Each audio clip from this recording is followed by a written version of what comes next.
At the first impression, when you see the south of the Jordanian capital, Amman, you will say to yourself, as if I am right in the middle of the desert. Certainly, no one can live in such a harsh environment amidst the rocks and rugged mountainous terrain. But the truth is, the region was not only inhabited, but it was one of the most important locations on the world map. And all the people know well, its treasures and secrets, and with them you can explore the lost pink city and surprise yourself in the presence of a huge city, the buildings carved into the rock and dwellings. Temples and shrines in the middle of the desert, a water crisis that only the most skilled engineers of our modern era could implement. And all of this was implemented more than 2,000 years ago. But before we start, if you are still new to the channel, do not forget to subscribe and activate the bell to receive our videos. The city of Petra is located 260 kilometers south of the Jordanian capital, Amman. Its area is 264 square kilometers and includes a group of caves. The temples and shrines are hand-carved from pink sandstones in the middle of the desert, which is the reason why people called the city the Pink City. The city of Petra was built to be the capital of the Nabatean kingdom in the period from the 4th century BC to the last century. AD and the Nabateans were Arab tribes whose kingdoms grew through trade, especially the incense trade, and the borders of their kingdom expanded to include parts of northwestern Arabia, reaching in the north to Damascus, to the west to Sinai, to the south to the Red Sea, and to the east to the desert. The Levant and those who let the Nabateans choose the location of this city in order to establish the capital of their vast kingdom, and this is despite the fact that some may see that the region is not suitable for life other than building an entire city. The Nabateans saw that the rugged mountainous terrain and the quality of the rocks in the area were completely suitable. The capital will provide them with natural immunity against the invaders, in addition to being a distinctive strategic location. The city is surrounded by 250 kilometers south, Jerusalem, and halfway between Syria and the Red Sea. Except that their presence in the region is not limited to the city only. They also lived in Wadi Musa, and the ancient Nabatean kingdom was surrounded by many civilizations and kingdoms, such as the Pharaonic civilization from the west, the Mesopotamian civilization from the east, and the Palmyra civilization in the north. As if Petra was in the middle of the civilizations of the ancient world and was the largest commercial centers in the region. The Nabatean took over the reins of the commercial movement throughout the entire region, and they were the link between the commercial caravans coming from the Mediterranean and the Arabian Seas, from Egypt to Syria, and even to Greece.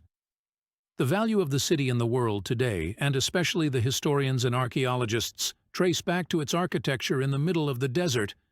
And how did it protect its buildings from the cruelty of nature and the earthquakes that the city witnessed throughout its life? How can we remain Nabateans? They were able to devise an unusual system for water management and transform an area that is very difficult for any human being, to live in an area suitable for habitation and even a destination for immigrants.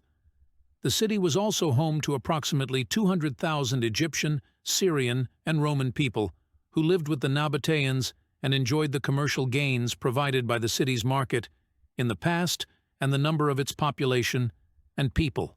Despite referring to it by a name different from Petra and the Rose City, for them it was the city of Al-Raqim, and water for the city of Petra was a dilemma that had to be solved, whether in terms of providing it to the people of the city or protecting them from it, so the Nabateans built an innovative water system. Other reservoirs and water channels distributed water throughout the city. At the same time, they built dams to protect the city from floods in the winter season. When parts of one of the dams collapsed due to earthquakes, the Jordanian government built it again. Your trip to the city of Petra is enjoyable before you enter the main city and the main road leading to it. It is a masterpiece of art and one of the reasons for the natural immunity of Petra against its enemies. The entrance is a rocky crevice resembling a narrow valley. It extends for a distance of 200 meters in a crooked manner between the towering mountains, with a width ranging from 3 meters to 12 meters and a height reaching 80 meters. Part of its composition was natural, and the second part was carved by the Nabateans themselves. One of the amazing things about this road is that it has canals engraved on both sides. To draw water, it extends for a distance exceeding a kilometer, and as soon as you emerge from the valley, the first thing you see in front of you is one of the most famous and strangest buildings in the city of Petra ever, which is the Treasury Building. Regardless of the fact that the building was built as part of the giant mountains themselves, it is unnaturally huge. The building consists of 2 floors, and the main facade is 40 meters high, meaning it is equivalent to the height of a building made up of 2 floors. All the difference is that the building here is carved into the rock and built 2,000 years ago, and the width of the main facade of the building reaches about 25 meters, and the ground floor has 6 columns, each of them 12 meter high, meaning one column is 4 floors. And the reason for calling it that, the Bedouins in the past believed that there was a treasure hidden inside it. But in reality, the building is a shrine, and scientists have shown that the secret behind the resilience of the city's shrines and buildings against natural factors is due to the method of construction. Nabateans are part of the mountains themselves. When the mountains shake due to earthquakes, the buildings inside them do not collapse. The city of Petra not only bears the imprint of the Nabateans alone, but also the Romans. They left their mark on the city after they arrived in the year 63 BC. They built monasteries and buildings of their own, including one of the largest buildings in the city, which is the Petra Theater. The theater was built in the form of a semicircle with a diameter of 95 meters and more than 6,000 spectators. On the opposite side of the theater is the court, which is a family building dating back to the first half of the century AD. It was originally built as a tomb for one of the Nabatean kings, but in the 5th century AD it was converted into a church by a number of Byzantine monks. One of the temples that is still intact, despite being built separately, is the Palace of the Pharaoh's Daughter. The building is a religious temple located to the northwest of the Great Temple in the city. The Great Temple is also one of the buildings that was built separately instead of digging it into the rock, and it is also considered one of the largest buildings in the city. It extends for a distance of 25 meters along the road and covers an area of 7,560 square meters. In the west of the city is Mount Aran, and on its summit is a shrine dating back to the Mamluk era, believed to belong to the prophet of God, Aaron. A number of traces of sculptures embodying statues, or possibly ancient gods. The city's residents were known to worship idols, like most of the inhabitants of the Arabian Peninsula before Islam, and some of the names of their gods were engraved on most of the tombs in the region. In the 11th century, the Crusaders attacked Petra and Wadi Musa, and the earthquakes that Petra witnessed in the 8th century AD led to the displacement of most of its residents. And after that, Petra entered a state of hibernation, which led to its disappearance from the eyes of the world, especially the Western world.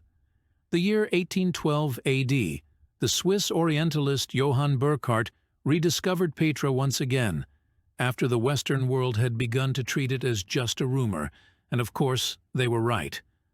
Who would believe that there is a completely built city in the middle of the desert, carved in rocks and preserved in its shape for more than 1,000 years, after which the whole world began to flock to enjoy its landmarks and contemplate its history and architecture.